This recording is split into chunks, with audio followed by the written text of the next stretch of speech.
Ask someone to draw a picture of a planet, and odds are it will be this one. It is the 6th planet out from the Sun, and the 2nd largest in our solar system. It is, of course, Saturn, a world encircled not only in majestic rings, but in an array of moons that have been likened to a solar system in miniature.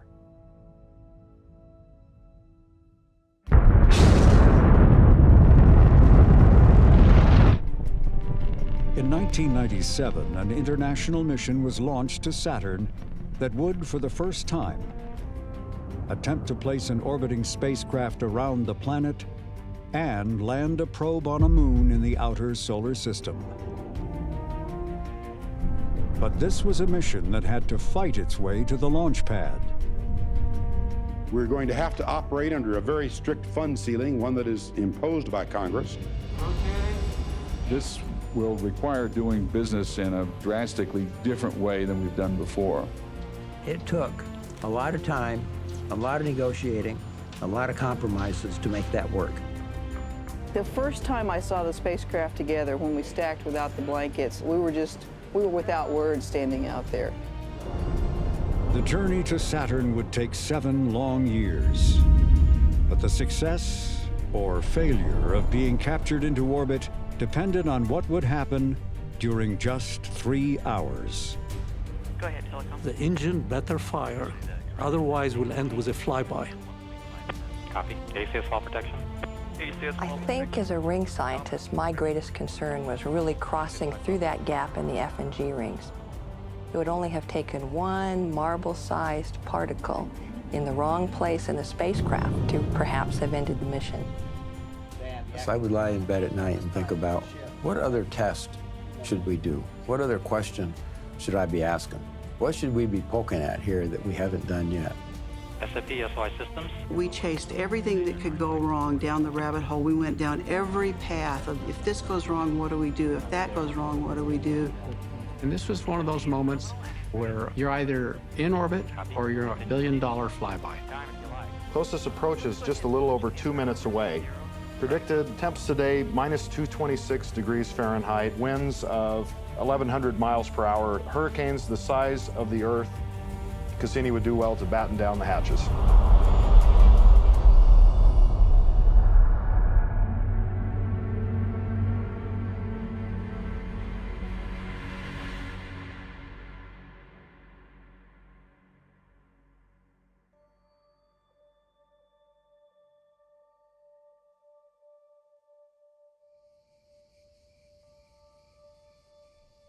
Saturn was once but a single bright point of light in the night sky. But in 1610, Galileo peered through his telescope and saw something else. On either side of the planet, he thought, there might be moons. 2 years later, Galileo looked again. To his astonishment, the 2 objects had disappeared. Another 2 years passed, and Galileo again trained his telescope on Saturn. The puzzling bulges had returned. This drawing shows how close Galileo came to solving the riddle. But he went to his grave without ever knowing the answer. A half-century would pass before the Dutch scientist Christian Huygens realized the bulges were rings.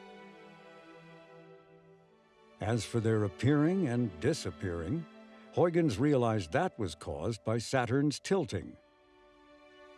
Like Earth, Saturn gently rocks back and forth on its axis. And when the rings are viewed from Earth edge on, they all but disappear. As time passed, Saturn came into closer focus. And in 1979, NASA's Pioneer 11 spacecraft gave the world the first close-up look at the planet and its rings. We received several pictures yesterday afternoon and evening, and we'd like to run through some of those now. This is the one that came in here at about 3 o'clock yesterday afternoon. This is by far the most spectacular picture that we have so far. This is raw data. It has not been processed in any way. We can see the big banded planet, and of course the ring system is very prominent in this picture. Also prominent is Saturn's largest moon, Titan, in the upper right-hand corner. The two Voyager flybys soon followed, offering even more captivating views and discoveries. What these missions found left scientists clamoring to go again, and not just to pass by, but to stay. A blueprint and even some spare parts for just such an adventure already existed. NASA's Galileo mission that sent an orbiter and a probe to Jupiter. Advocates in Europe and the United States argued for a similar mission destined for Saturn, one composed of an international consortium. How such a project with all its complexities could be done, no one really knew. Sorting out roles, responsibilities, and especially funding took the better part of a decade. The European Space Agency offered to build the probe, named Huygens, to land on Saturn's moon Titan. The Italian Space Agency would build the main antenna and communications system. The spacecraft's thrusters and the main engines would be provided by U.S. commercial space companies. And NASA's Jet Propulsion Laboratory signed on to build and fly the spacecraft, to be named in honor of the 17th century astronomer Giovanni Cassini. JPL would also provide overall management of the mission. In total, 19 countries would provide hardware, while scientists would come from 26 nations. Good morning. I want to welcome all of you to JPL and to the beginning of what is going to be clearly a very exciting mission. I know that a lot of you have This is the first gathering of Cassini-Huygens scientists and engineers. Their goal, to transform this complex partnership into a functioning team. Our Congress has had some agony over the program. For a time, it looked as though only Cassini would be approved. There are layers of unease in the room. The Europeans want to know that they'll be treated as equal partners. And there are also concerns about U.S. reliability, given that NASA has recently dropped out of another partnership. We're going to have to operate under a very strict fund ceiling, one that is imposed by Congress, and an unyielding schedule. And we all have great challenges. NASA has already warned that the mission will be canceled if the project strays over its budget. All eyes are on Cassini's first program manager, John Cassani, who has already spoken of eliminating some of the science instruments. Seriously, I'd like to welcome everybody. Nice to be here. A lot of old friends, a lot of new faces, which I hope will be friends before we're through with this process. Those of you who don't know me will find out a lot in the next couple of years. This will require doing business in a fairly drastically different way than we've done before. We are all going to have to strive for, as we go through this process, is a continual search, as my old friend Gentry Lee used to like to say, for the least unacceptable solution. There are going to have to be compromises. We want to work with you very hard. This was not what scientists had hoped to hear. And I think this is a very severe degrade in the capabilities of this mission. What we did was we did all of these things to finally get down to something that we could afford. And that sounds to me like a very unwise thing to do. I mean, the essence of this mission is to get data back. The friction between what scientists want and what engineers can do will be a theme running throughout the lifetime of the mission. So we'll be deciding which of Cassini's 12 different science instruments will have priority at any given time. First up to plead his case is the head of the science radar team, Charles Elachi. Good morning. I understand from Dennis that the first speaker gets everything he asks for. So be prepared. There is a good thing and a bad thing about the radar. The good thing is that for every Saturn orbit, we need to operate only for 1 hour. You can have all the rest of the time, but 1 hour. The bad thing is that when we turn it on, the lights on the spacecraft will dim. It'll go down. Representing the needs of the imaging team is its leader, Carolyn Porco. Stability rates which are lower than that.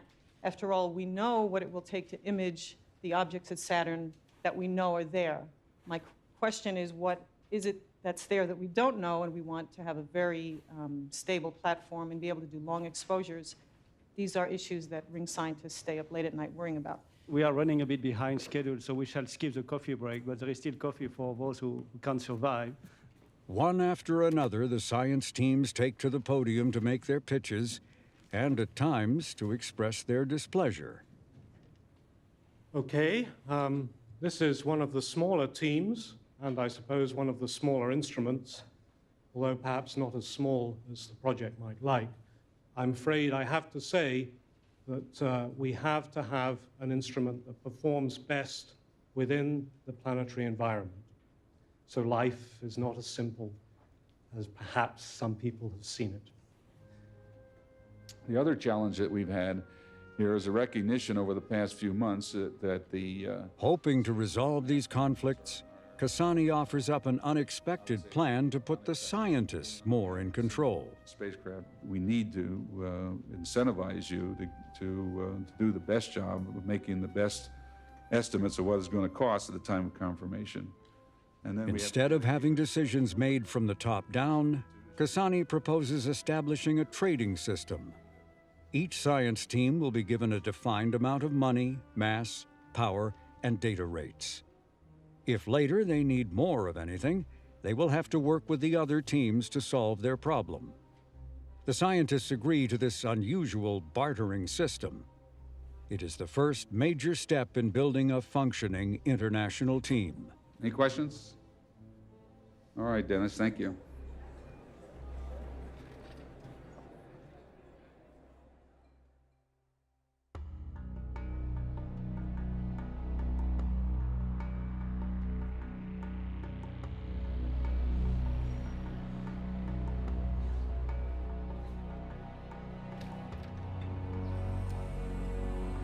By the fall of 1997, what had once been just blueprints are now real pieces of hardware. For over the last 6 years, the mission has managed to survive being canceled, something another NASA spacecraft meant to rendezvous with a comet and an asteroid was unable to do. This was part of a new NASA strategy to cut back on large and expensive spacecraft. And there was no disguising Cassini's size. It remains to this day the largest U.S. interplanetary spacecraft ever built. Standing 3 stories tall, when fully loaded, it will weigh 12,500 pounds. The first time I saw the spacecraft together, when we stacked without the blankets, I must have stood in the visitor gallery for 30 minutes. And I don't know how to describe it. It's not yours anymore. You know, even though I had been intimate with each piece and part of that spacecraft and put it together wire by wire and part by part, to watch it come together as a whole entity was incredible. We were without words standing out there. Every now and then we'll be working in here and you'll think, wow, this is going to Saturn, and this probe's going to land on Titan, and this is going somewhere where we've never seen things before, and you get goosebumps from it. The spacecraft has been designed with redundancy as a priority. Each critical system has an identical backup. And its advanced software will allow the spacecraft at times to fly on its own and even self-repair computer glitches. In Cassini's interior are some 22,000 wire connections and more than 7 miles of cabling. I'm technically an engineering assistant, and what I do is cabling for the spacecraft, and I've been doing it for 20 years. One of the really positive points about our mechanical team is that they never say no. They never seem to tire. They're always up. I don't think we could ask for a better team.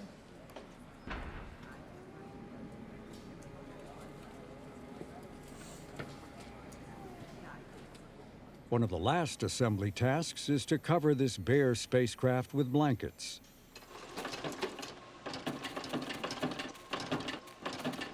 Using machines more often used for fine tailoring than engineering.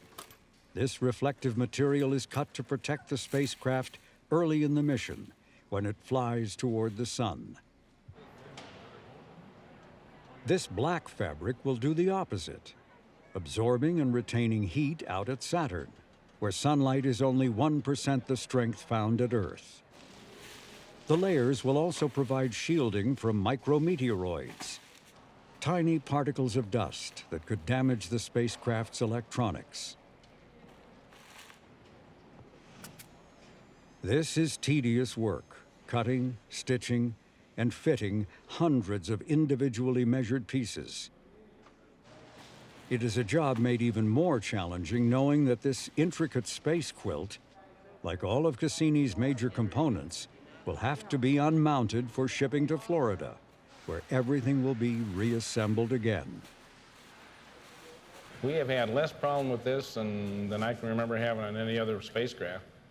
It's almost scary. Nah, it's beautiful. No problems. No major problems, anyway.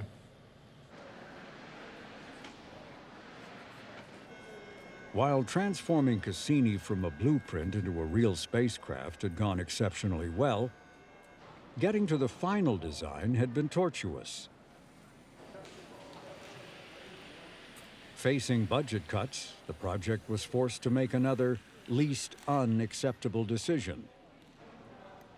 Instead of dropping science instruments, the spacecraft itself was scaled back by eliminating the scan platform, a kind of turntable required by some instruments needing motion. Without the platform, the entire spacecraft will have to rotate to aim at targets, resulting also in less observation time. But all of the science instruments have survived.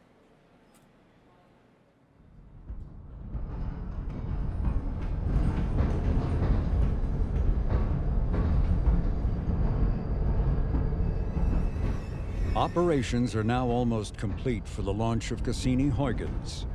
Already on the launch pad is the Air Force's heavy-lifting Titan 4B.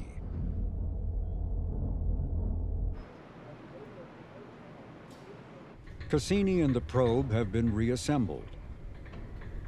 One of the last procedures involves loading onto the spacecraft its power supply.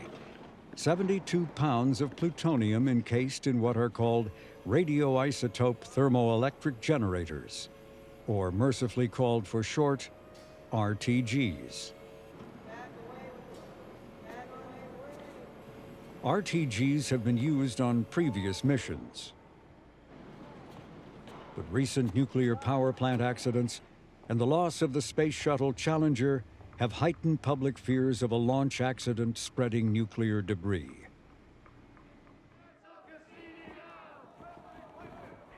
Hoping to stop the launch, anti-nuclear groups file lawsuits, petition the White House, and hold demonstrations at the Kennedy Space Center.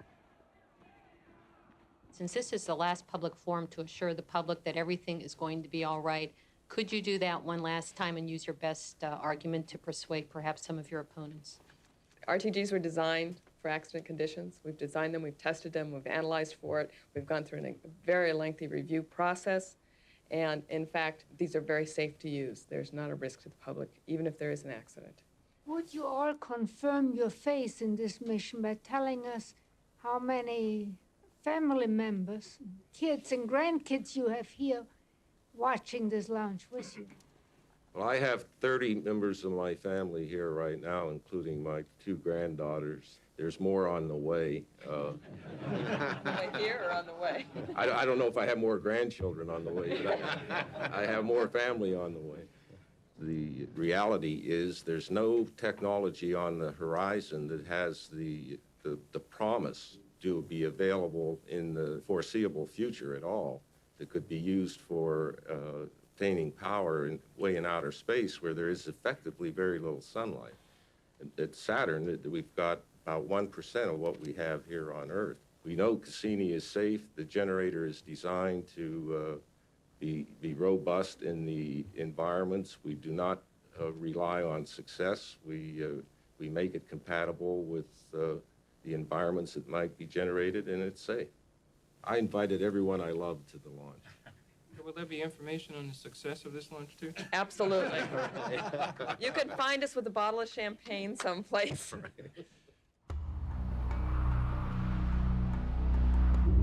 FLC, we have steps 325 and 326 complete. Roger.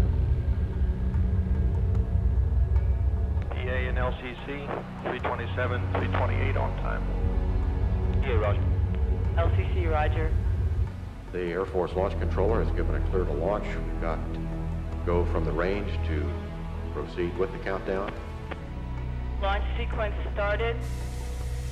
T-minus 10, 9, 8, 7, 6, 5, 4, 3, 2, 1, and liftoff of the Cassini spacecraft on a billion-mile trek to Saturn. Pitch program is in. All task force program is stations. Launch vehicle reports stage 1 ignition and SRMU jettison. We have cleared the tower, and the Cassini spacecraft is on its way to Saturn. T plus 20 seconds. All systems are go.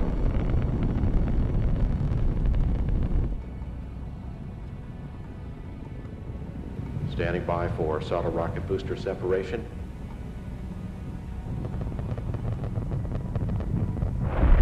And the solid rocket boosters have been jettisoned. Item 149 and 5150. All systems go.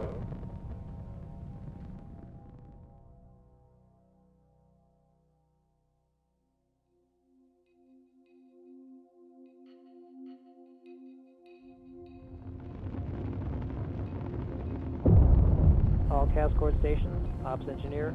Launch vehicle reports payload bearing jettison.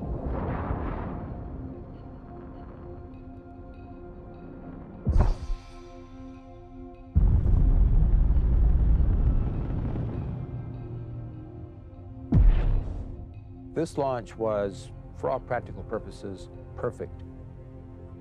It was just right on target, and the navigation corrections that we normally routinely expect to have to make for these kinds of launches was very small. It was an exceptionally good launch. But the launch, as good as it was not powerful enough to send Cassini directly to Saturn.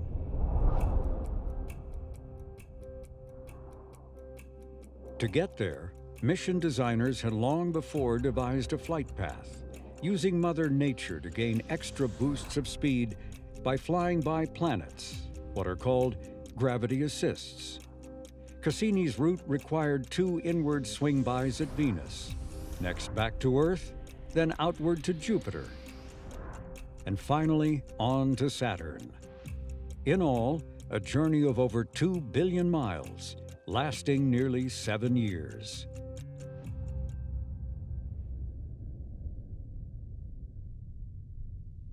During the first Venus encounter, Cassini grazed just above the planet's surface, gaining an extra 16,000 miles per hour of speed. The Cassini spacecraft has now been in space, in flight, for a little over 8 months, and the performance of the spacecraft has been essentially flawless. Typically, on spacecraft like this, of this complexity, there are issues, complications of one sort or another that we have to work with some of our ground-based command capability. For the Cassini spacecraft, this just hasn't happened. It's a remarkable spacecraft. True enough, but Cassini is not yet a fully complete spacecraft. We had enough flight software on board at launch to be able to fly the spacecraft, operate it, navigate it, and not a whole lot more than that. When we launched, we had 7 years to get to Saturn, and we actually completely changed out the computer system twice in flight. Looks nominal.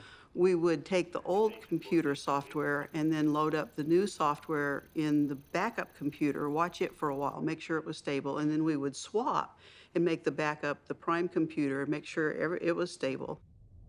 As engineers worked on completing Cassini's software, scientists started lobbying to begin using their instruments far ahead of the agreed-upon schedule. The cartoon.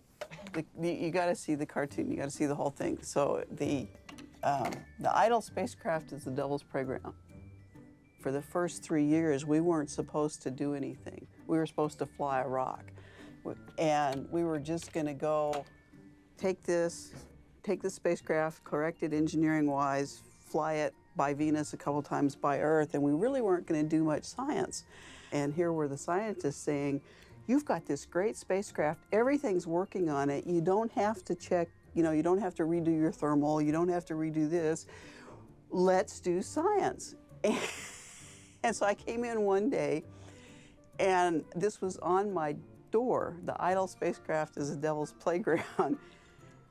I swore for years that one of the scientists had put that on my door. It was my boss. He put that on my door.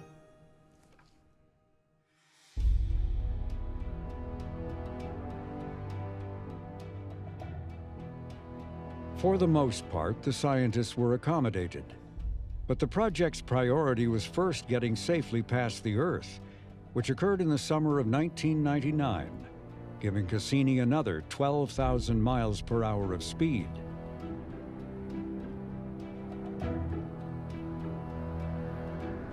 The next milestones were passing beyond the orbit of Mars and the region of the asteroid belt.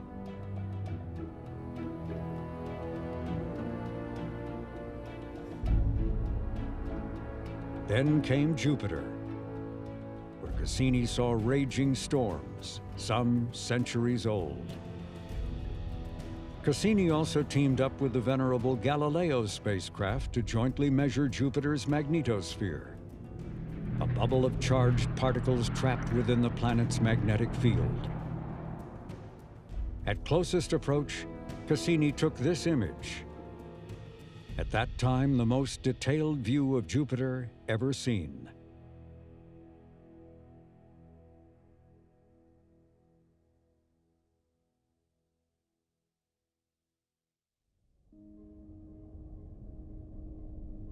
The Jupiter encounter served as a full dress rehearsal for what awaited at Saturn.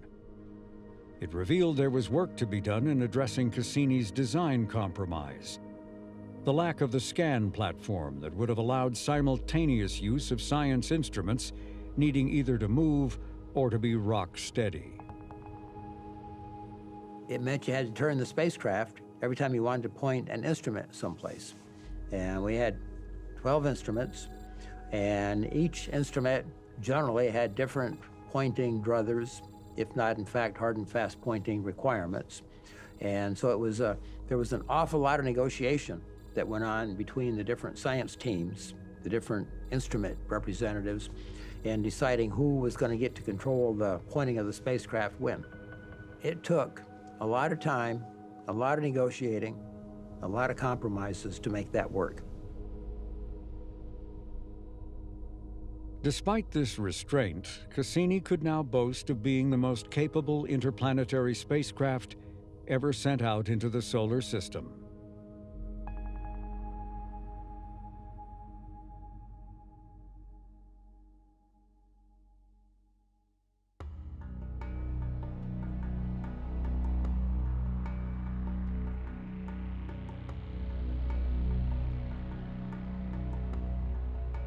After a journey of nearly 7 years, Cassini and the Huygens probe are nearing Saturn's doorstep.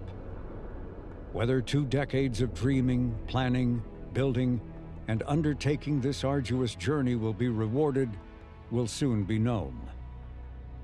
For just ahead is the most dangerous moment that Cassini will face: SOI, Saturn Orbit Insertion.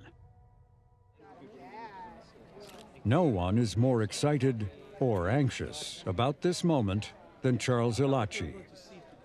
In addition to still being the team lead for Cassini's radar experiment, he now heads JPL.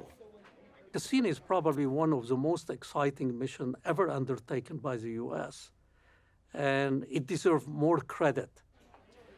So when we come to the orbit insertion, after advocating for it, selling it, building it, then flying it, it was a really very sobering moment.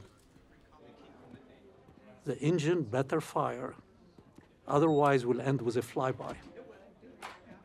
You have to remember that we had the Mars Observer, where when we turned on the engine, the thing disappeared. 11 years before, as Mars Observer was approaching Mars, the spacecraft was commanded to pressurize its propulsion system. The spacecraft was never heard from again. It's believed a massive rupture in the fuel lines occurred, putting the spacecraft into an unrecoverable spin.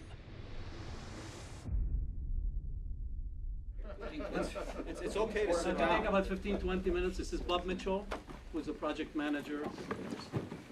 Okay, well, I think we've got what'll be a rather interesting program laid out here for you this evening. It's certainly going to have a little drama to it.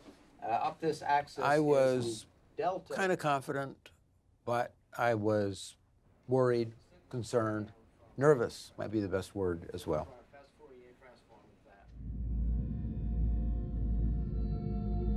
To slow down enough to be captured by Saturn's gravity, Cassini will have to turn on its seldom-used engine for 96 minutes. Anything less could result in flying past the planet, never to return. The flight path will take Cassini and the probe up through and back down a gap in Saturn's rings. There's worry that there could be particles in these regions large enough to damage or even destroy the spacecraft. I think as a ring scientist, my greatest concern was really crossing through that gap in the F and G rings. It would only have taken one marble-sized particle in the wrong place in the spacecraft to perhaps have ended the mission. So for me, the most, breathtaking, the heart-stopping time was really crossing through the ring plane. To reduce the risk, Cassini will fly through the gaps with its high-gain antenna facing forward to act as a shield. During these times, the only signal coming back to Earth will be from a smaller antenna transmitting a single tone. The pitch or frequency of the tone will vary with changes to the spacecraft's speed, what's known as the Doppler effect. This will tell engineers how the spacecraft is performing or not. But that 0 is the reference frequency, the nominal frequency that we would see if there were no burn. So if the motor never ignited, what would happen is this line up here would just go right straight across. And I would lie in bed at night and think about what other test should we do? What other question should I be asking? What should we be poking at here that we haven't done yet? down here, and this corner right here corresponds to where the burn should end. So There wasn't any single thing that I could point to and say, that thing right there has a fair chance of biting us. There just wasn't anything like that. But when you consider all the things that had to happen or not happen, there were enough of them that the aggregate of them was cause for being nervous, and I was. that would be cause for some level of concern.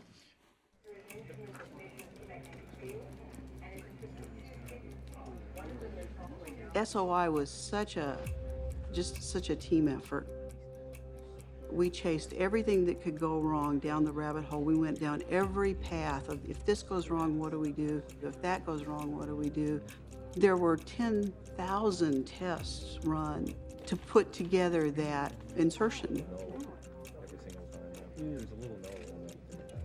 Something we'd been preparing for 4 or 5 years, testing and testing, awfulizing all of the possible things that could go wrong. And this was one of those moments where you're either in orbit or you're a billion-dollar flyby.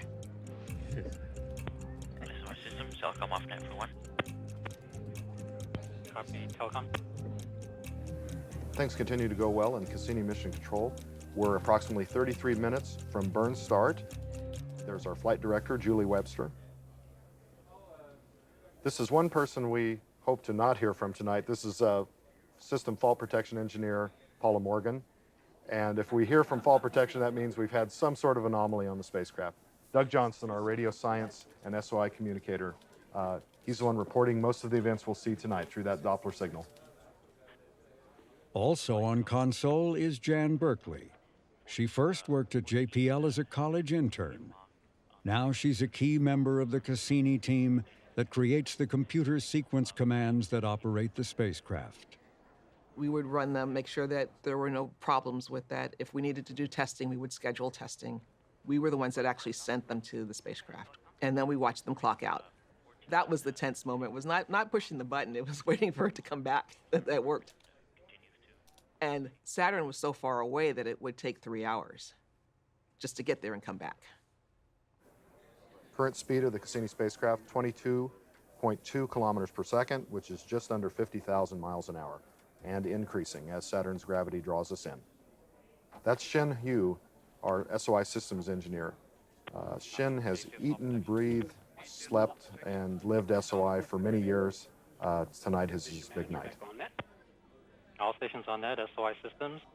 Just an advisory, we're coming up on the time that the critical sequence will initiate the turn to the SOI burn attitude. The burn command will be sent at 7:35 p.m. local time. Flight Director, SOI systems, all subsystems report the spacecraft state is nominal and ready to support SOI. Okay, I copied that.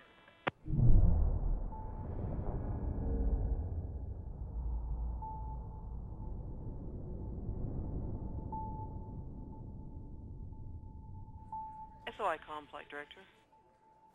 We're waiting. Copy, telecom.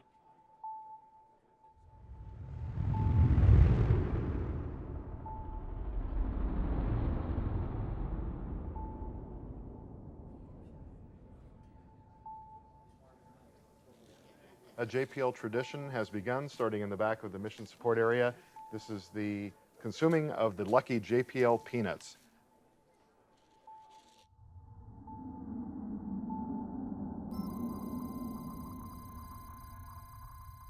Doug Johnson just reported a signal. We've survived the ring plane crossing through the F and G rings.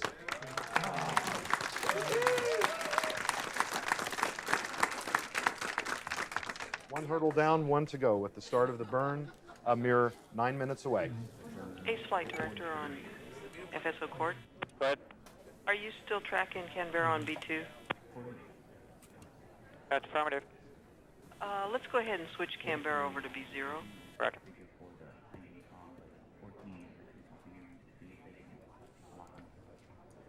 Go ahead, Nav1.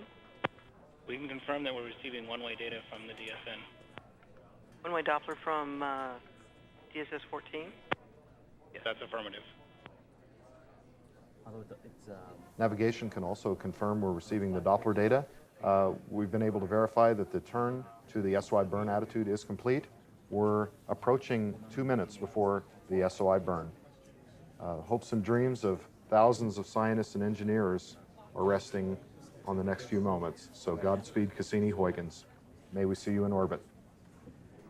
We're going to drop it, but Oh, yeah. guarantee it. On the Doppler display, what we're looking for is a turning of the corner to start to follow that line down to the lower right. And that's our indication the burn has begun. Yeah, we're not there. We're probably Flight SOI com. Go ahead. We have a Doppler signature consistent with engine turn on.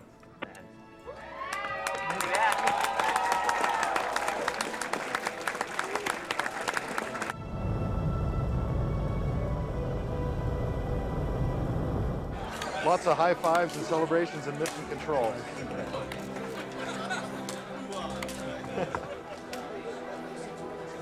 Congratulations, all of you that have worked so hard for this moment.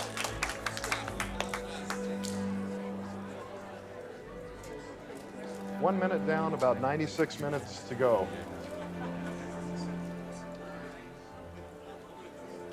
We're continuing to follow the nominal predicted curve on the Doppler. So the fact we turned the corner means the engine has started. The fact that we're following the line means we're getting the right thrust out of the engine. So more good news for the Cassini-Huygens spacecraft.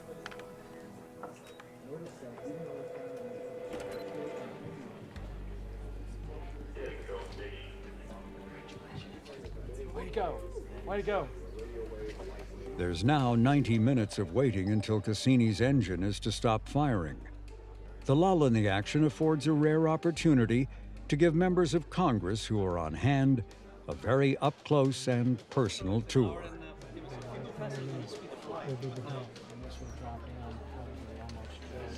This is sort of what we expect to happen to the signal. We're trucking along here now. We're expecting the signal to drop that fast. It's a moment to witness history in the making, and as politicians well know, to take advantage of an excellent photo op. Right on critical. The yellow is the prediction. It's 7:42 p.m. in NASA's Cassini Mission Control. The next thing we'll look for is an occultation by the A-ring around 8:05 p.m. Pacific time local. At that time, we'll see an increased noise in the Doppler signal, similar to the increased noise there at the far left of the Doppler plot. And our final scary moment of the evening will be to make sure to get the burn shut down, the history-making day for JPL, NASA, and the world. Flight, SOICOM. Go ahead, SOICOM. We've hit the A-ring pretty hard. More good news from SOICOM there. The frightening-looking change to our Doppler data is totally anticipated. This proves that Saturn's A-ring is where we think it is, and the Cassini spacecraft is where we think it is as well.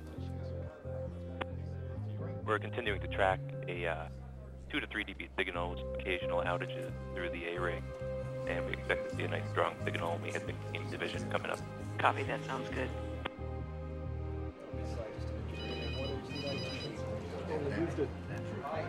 As we see, we're approaching the B-ring, and we must remember tonight everything happening at Saturn occurred an hour and 24 minutes earlier due to that pesky speed of light, 186,000 miles per second, their interplanetary speed limit, if you will. Go ahead, SYCOM. After a brief peak up to 11 dB, we have now exited the Cassini division. Copy. What just happened? They just announced that we are now a captured object around Saturn. We are now an orbiter. They just announced first in history around Saturn. There you go, first man-made orbiter around Saturn. Voyager, eat your heart out. SOI Systems, this is contingency. SOI Systems. Closest approach is just a little over 2 minutes away. And given that, it's probably about time for our Saturnian weather forecast. Predicted temps today, minus 226 degrees Fahrenheit or minus 143 degrees Celsius. Winds of 1,100 miles per hour or so. Chance of helium rain inside the interior, 100%. Hurricanes the size of the Earth. Cassini would do well to batten down the hatches. Closest approach is upon us with a speed of almost 69,000 miles per hour, and the speed has started slowing.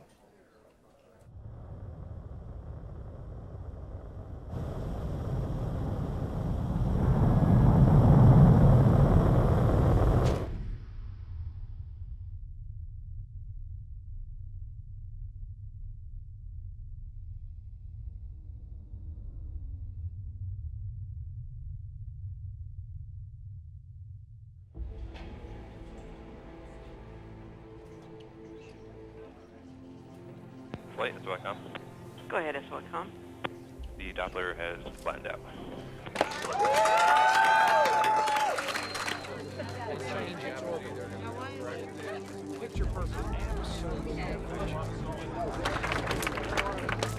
Okay, we have burn complete here for the SOI orbit insertion burn.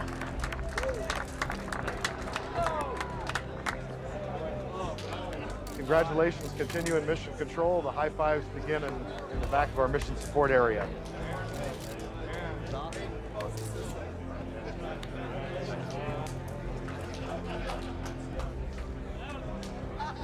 I'm just hearing a report from radio. You did great. Thank you. You did great. My pleasure. Thanks to our Lockheed Martin propulsion engineers. Did a wonderful job tonight. Knowing that it survived and was there and we were ready to get to the meat of the science and get these great images, it was a wonderful moment. The voyage begins. We made it. Like, we did it. Fantastic job. What's that? Now I'm going to put your E-cap in.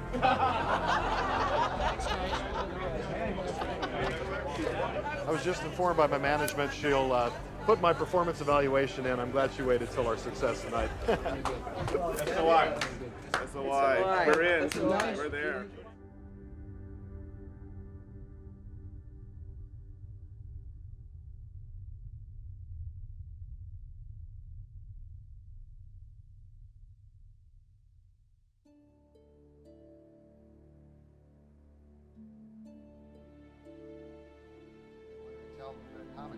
So there's this amazing elation, and then almost immediately a crash, just because we were exhausted and tired. But I couldn't sleep, and so I stayed in the MSA, and the images of the rings were playing back. And slowly people started to gather around these images, which no one had seen, close-up images flying right over the tops of the rings. Or a cosmic ray. And they were just goosebumps. It's a memory I will never forget. This has got way more ringlets, little pieces in it. Until now, the mission has been mostly the province of engineers. With these first ever close-up images of Saturn's rings, the shift to science begins in earnest.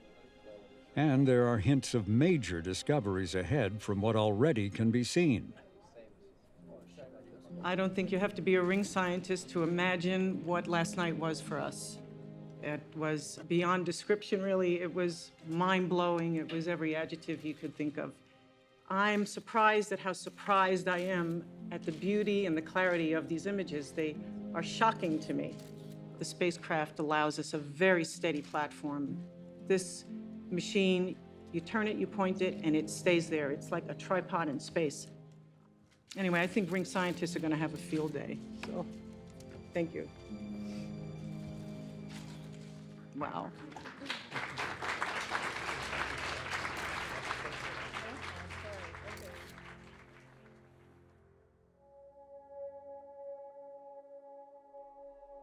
Cassini's arrival coincided with a time when the planet was well lit by sunlight, providing extraordinary views of the rings.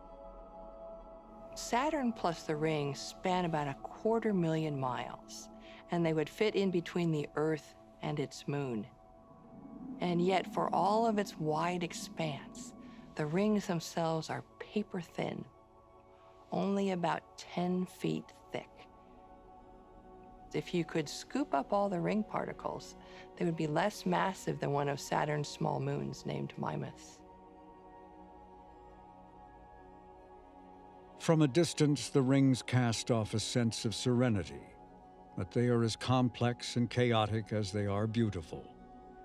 For they are made up of countless numbers of disorderly objects of different sizes and shapes. This is a simulated image based on radar observations showing particle sizes found in different regions of the rings. The color purple represents where there is a preponderance of objects smaller than 2 inches. Particles in green are about 1 inch in size. The bluish bands are still smaller. The white bands are dense regions that radio signals were unable to penetrate. This false color image highlights what can be seen in the ultraviolet. The turquoise colors represent water ice. The red colors are a different kind of particle. Uncertain as to what it might be, the scientists decided to name it dirt. Cassini was also able to measure the temperature of the ring particles, and the rings that had the most dirt or pollution were slightly warmer than the bright, icy rings. And despite being made of mostly cosmic dust and ice, the rings contained some structures as large as a house, and as scientists discovered to their astonishment, even transitory mountains. There was a unique moment in the Cassini mission where the sun was edge on to the rings, and that allowed us to see anything that would stick up above or below those 10 feet thick rings. And lo and behold, we found what looked like mountains casting huge shadows on the rings. And it turns out that the rings of Saturn are not like just individual particles, but a lot of these particles stick together and grow into larger and larger particles. But these clumps of particles are ephemeral. They don't last for a long time. They can be broken up and then reformed into new particles.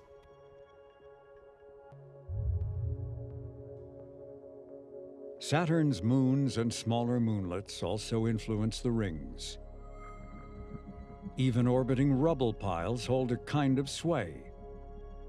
Altogether, they help shape the boundaries of Saturn's rings, herding in particles that might otherwise rain down in a torrent on the planet or escape into deep space.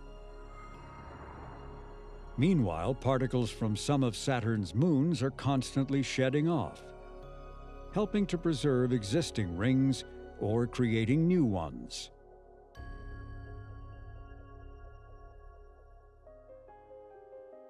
Among the unexpected discoveries within the rings were these propeller-like objects. Propellers are these largest clumps of ring particles, and they get big enough so their gravity wants to push apart the rings and open up a gap. And then there's not quite enough gravity to open it up all the way. And so you see these little propellers sprinkled throughout the rings, especially in Saturn's A-ring. A mystery dating back to Voyager was the appearing and disappearing of ghostly spokes. Cassini determined their cause: electrostatic charges that lift up dust particles where they levitate for a time above the rings. There remain two fundamental questions lacking definitive answers. The first is knowing how the rings came to be.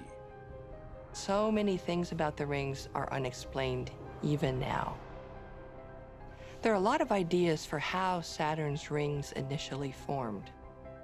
One of those is that perhaps the rings formed from the material that was left over from when Saturn formed. So if that's true, then the rings are old as Saturn itself. Other ideas say perhaps an object, maybe a comet or a meteor, came in too close to Saturn, was torn apart by Saturn's gravity, and then created the rings. Or perhaps a moon wandered too close to Saturn and was torn apart.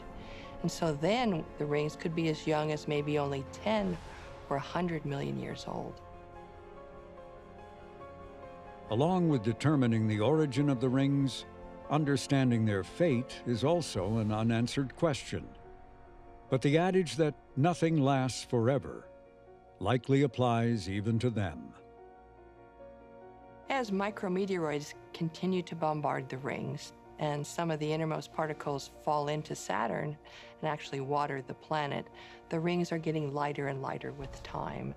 And so perhaps in another few 100 million years, Saturn's rings as we know it might be gone. Maybe we'll be left with narrow rings like we see in the Uranus system. And one day, long from now, Saturn's glorious rings might disappear altogether. One more reason to enjoy them while we can.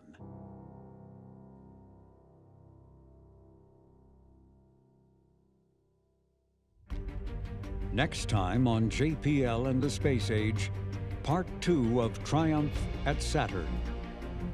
With Cassini safely in orbit, science takes center stage. Beginning with a dramatic descent of the Huygens probe to the surface of Saturn's moon, Titan. We knew Titan was a tough target and was going to hold its secrets tightly, and so we designed this mission to hit it with everything we've got. In the years that follow, one unexpected discovery after another will be made, earning this international mission accolades from around the world. Science is about what is, and engineering is about what can be. The Cassini-Huygens program has demonstrated the best of both. The number of your new discoveries is nothing short of amazing.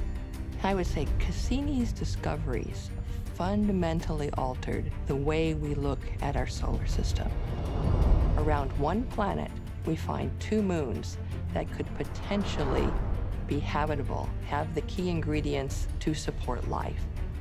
I have more than a passing interest in Saturn and its family of moons. When Cassini was launched, we knew of only 18 moons. I understand it's now 60 and counting. I can't resist the temptation to say, my God is full of moons. Triumph at Saturn, Part 2, next time.